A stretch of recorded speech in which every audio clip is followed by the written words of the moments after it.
it's Scholarship Saturday, October the 17th, 2020. Welcome. I'm Letra Davis with LeLesChronicles. On Saturdays, we have dedicated some Saturdays to discuss all things scholarships. I have three amazing children and I love them dearly. I started the scholarship journey with them late in life. I wish I had known what I know now years ago. But now that I do know, I have a passion to share what I have learned with everybody so that way you can have the most successful scholarship journey possible. We have previous Saturdays posted that you can reference. We've talked about a lot of different awesome aspects of it. Today's topic is organization and deadlines. Organization and deadlines. So jump in. Let's learn together, okay? So I have three awesome children and they are wonderful. By the way, my oldest daughter, Javon, has now officially gotten her license for her social work. She's worked so hard over all these years and she's been working in the field for some time now, but her license has finally been done and completed. So I celebrate her as well as my other two children. And I want you to know that the undergraduate for my children have been paid for 100%. One of my children has decided to take a break from school, but when they return, their undergraduate schooling will be 100% paid for. The reason why is because I refuse to have my children in lifelong debt. Lifelong debt is not a part of the legacy that I want for my family. So we decided a long time ago, again, I wish we had learned earlier, but when we finally did learn the lesson, we decided that we would work to find the free money, and we found it. We applied and we got it. So no student loans, not one student loan.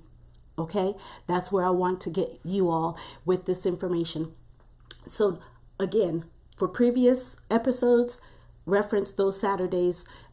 We've done, I think, 4 of them so far. So we're going to keep going. Organization and deadlines. So it's very important for you, the student, and the parents or guardians of the students to be organized. This is a challenge for some people. Some people are just not naturally gifted in the organizational area. For others, it's your natural bent. It's your natural go-to. So it may not be as hard for you to get organized, but you may be new to the scholarship journey and just may need some help with how to get things in order for the most easiest process. Because let's face it, a junior and senior year for a student is one of the most intense years, okay? So you've got end of year stuff, you have finals, you have exams, you have college research, where you want to go to college. And again, we're in a different time now, so a lot of things are affected. This decision making is affected because of COVID-19 pandemic, but those elements of still being harder years, those last 2 years of high school are still in play. And so when you want to add in the component of scholarships, then that adds on a whole nother layer of something to manage, something to juggle, okay? So getting organized and being organized is really key.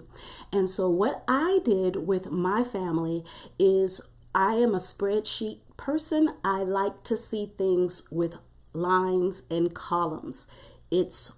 It helps me out.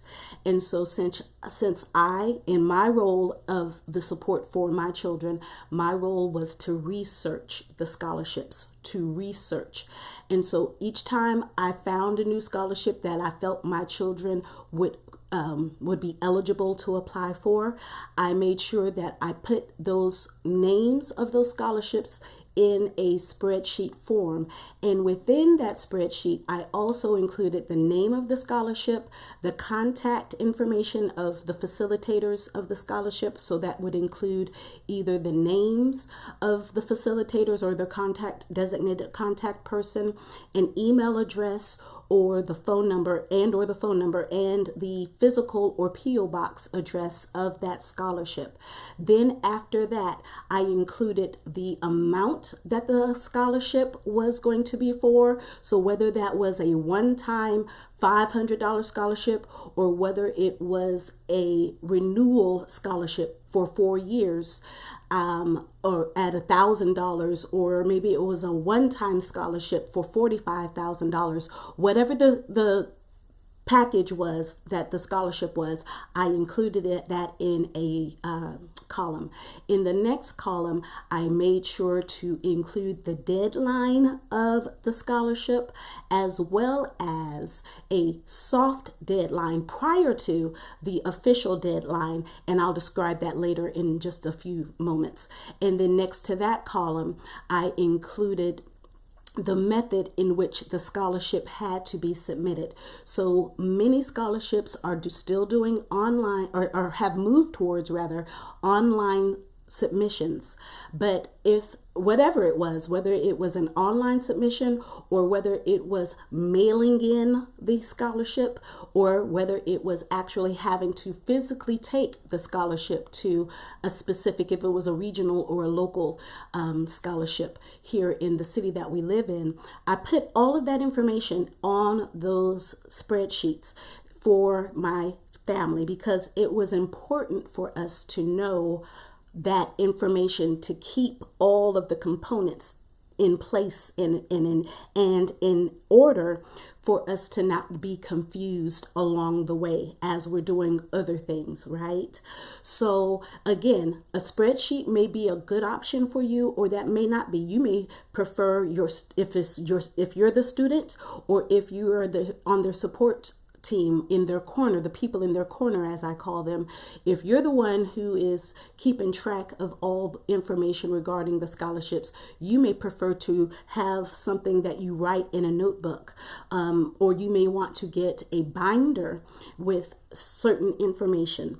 Again, whatever the method is, make sure you find something that helps you stay on target and have a full scope of all the things ahead of you. Okay, that's really imperative. So as it pertains to the soft deadline that I mentioned earlier, so in a previous Scholarship Saturday episode, I mentioned that scholarship people have their deadlines, but please hear me very clearly, they have the right to close a scholarship application process prior to their originally promoted deadline. The reason for this is because they may get more submissions than they anticipated, or maybe something happened like COVID-19 where they need to restructure something about their scholarship. So as long as they legally have to give that money that they said that they were going to give for an applicant who applies and who is eligible to apply, they have a right to change that deadline. And so a soft deadline that you give yourself will help you be able to meet all of the requirements of that scholarship and submit it way prior to, ahead of time, their advertised deadline, so you do not run the risk of having it closed before you thought it would be. And the other part of it, there was a strategy used many years ago. I don't know who started it, but the idea was, if I am one of many who apply for a scholarship, if I put mine in last, they will know mine above all the others. So if 10, 20, 30, 100 people submitted theirs, and then you submit yours last, the idea was I'll have mine remembered most recently because they would have forgotten about the previous submitted scholarships. I want you to know that strategy no longer works. It is no longer a good idea to do that, simply because scholarships shift. Scholarships can change their deadlines. So don't take that into consideration. If you submit a well-crafted scholarship, which we'll talk about in 2 weeks, but if you submit a well-crafted scholarship, it doesn't matter whether you submit yours at the beginning of the opening of that scholarship process or towards the middle. If it's good, you'll stand out. Your student will stand out, okay? So make sure you set a soft deadline. This is also important for the people that if a reference letter is required from the scholarship people, the people that you ask to do a reference letter for you, it helps them not to wait a long time, okay? So when you ask your reference people, and another organizational piece of this is find who your scholarship reference people will be way before you even start your scholarships. Because when you wait, you have to see if they can. And if they can, then you have to talk about their deadlines, what's happening then in their lives, so that they can make sure that they have enough time to do a good reference letter for you. You don't want to just ask any and everybody to do a good reference letter for you, or a reference letter, because everybody does not. They won't highlight you, or they won't champion you in the way that you need to be championed. So you need to be strategic in who you ask to do reference letters for you. And those people also need to be reliable. So just because you like Professor so-and-so, or you like a specific teacher, Mrs. Smith is a great teacher, Mrs. Smith may not be timely when it comes to submitting a reference that needs to happen for your scholarship. So you need to go beyond whether you like the teacher or not, or whether you feel the teacher, is whatever. Make sure that they are reliable in their way they correspond and get information back to you. And a good measure to know that or not is if you've had previous correspondence with a specific teacher or a community leader. If you do volunteer hours and you've asked them questions, or you've emailed them, or you've left messages on their phone maybe, or text them, and they take a long time to respond to you, they may not be a good candidate to do a reference letter for you. But if they're the only choices you have, you really need to communicate well with them. Hey, I thank you for agreeing to do this scholarship reference for me.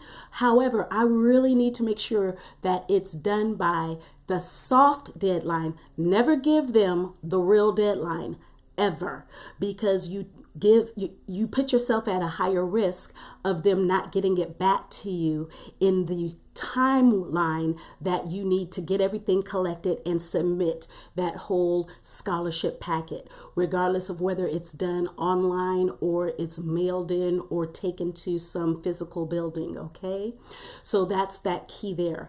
But you set a soft deadline for yourself to prevent the potential of having a scholarship cut off sooner than you anticipated. And again, to ensure that the people that, if there are requirements for outside references to be given, you give them an ample amount of time. So it's really important organizational wise, if your scholarship is due in 3 weeks, you do not wait.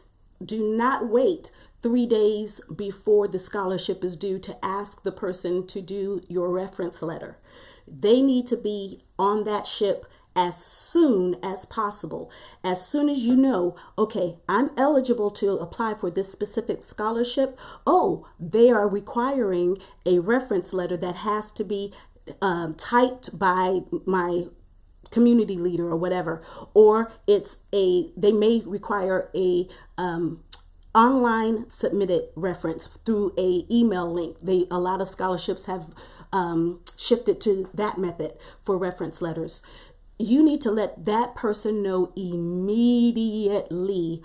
As soon as you agree that you're going to do that scholarship, you need to let them know, I need this reference letter by such and such time. Of course, you're always courteous, you're always nice in your ask, but you just need to make sure that you assert very clearly to them that there is a deadline.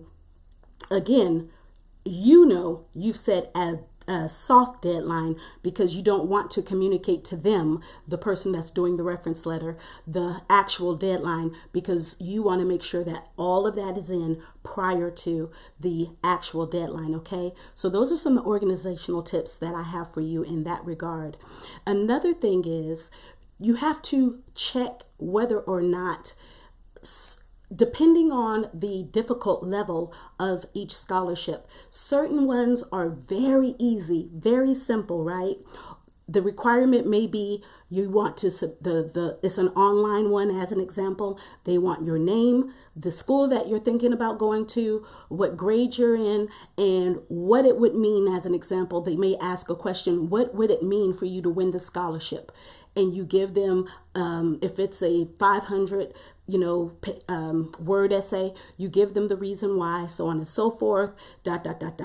make sure it's nice. And that's all it takes. Easy. Okay, you can do that in about 3 hours if you do a good job on that essay. But if you have that in front of you and that deadline is maybe in 1 week, but you have another scholarship that is requiring 3 different reference letters from one nonprofit organization, one of your teachers, and maybe your school counselor. So that's 3 different people that are involved, right? And then they may require you to submit, if it is, depending on, it might be a financial need type of scholarship, so not merit based, but it might be a financial need. They may require you to submit your parents' income. So you need to get with your parents or your parent or your guardian that you are with and say, hey, I need the last year of your income, your annual income. So that's another component. Then they may also ask you to provide a 5-page essay. Okay, that's another thing. So there's multiple components to the specific scholarship that you're going to have to figure out. Okay, I need this and this and this and this. So that first scholarship example that I gave you, that was a simple thing. You can say, okay, I don't need to dedicate that much time to that specific scholarship, but the second scholarship requires a lot of moving pieces. So I need to work on that second scholarship sooner. Okay, and take the right time to make sure that you're getting everything just so. And then you can do that first scholarship a little closer to the deadline. Again, don't wait till the last minute, but you don't necessarily have to do it all at once because it's a less time intensive scholarship, whereas the second scholarship example that I gave is more time intensive and there are more moving components and more people involved. So you have to weigh and juggle which scholarships are going to take the most time and dedicate the right proper time, so you're not just pushing out just any and everything, because you want to put your best foot forward and put things out in excellence, right? Exactly. So those are some organizational tips there. The other part is you want to make sure, regardless of the method of submission, that you have that intact. If certain scholarships are requiring you to mail things in, be sure to get your postage stamps ahead of time.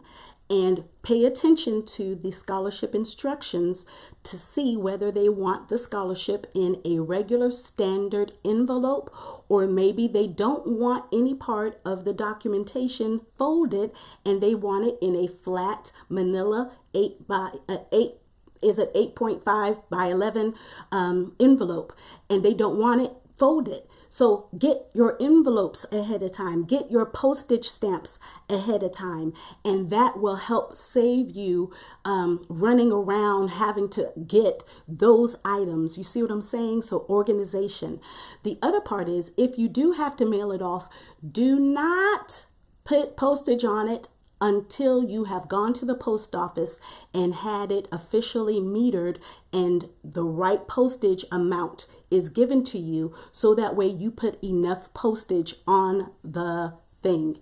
Do not assume, do not guess, because that would be horrible for you to spend all that time and ask other people to be involved in the process of getting that scholarship done, and you not do that part and just stick a bunch of stickers on it, the stamps, and guess, oh, that should be enough. And then you mail the thing off, and then it's returned to you because you did not do the due diligence of making sure that it was given the right postage amount. And so that's a wasted scholarship that you possibly could have won. You see? So those are some good organizational tips also. Okay. I think that's it. Make sure you encourage. If you are the student, you need encouragement. Sometimes it's okay to take a break. In your organizational planning, put inside there, break. Maybe take a day, relax. Don't do any scholarships. Don't talk about any scholarships. Try not to think about any scholarships. That helps keep you refreshed, replenish. And when you do a scholarship and you've submitted it successfully, reward yourself. If you're the parent or the guardian, reward that student for submitting that scholarship on time or before the deadline, making sure that they have done everything they can do. Reward them, because that's a part of the organizational process as well. Rewarding yourself and being kind to yourself, okay? The other aspect of organization and deadlines, I think that's about it. Next Saturday, we're going to be talking about what do you do when you win a scholarship. There's tax information that I'd love to discuss with you. There's specific bank information that I'd love to talk to you about that is important to winning the scholarships, okay? Submission of the scholarship winnings to your desired and preferred college, communicating with them about the ones that you've won, and the financial packages that are offered based on the scholarships that you win. We'll talk about all of that next Saturday. Thank you so much for joining me for Scholarship Saturday. I love you. Blessings. Bye. Have a good day.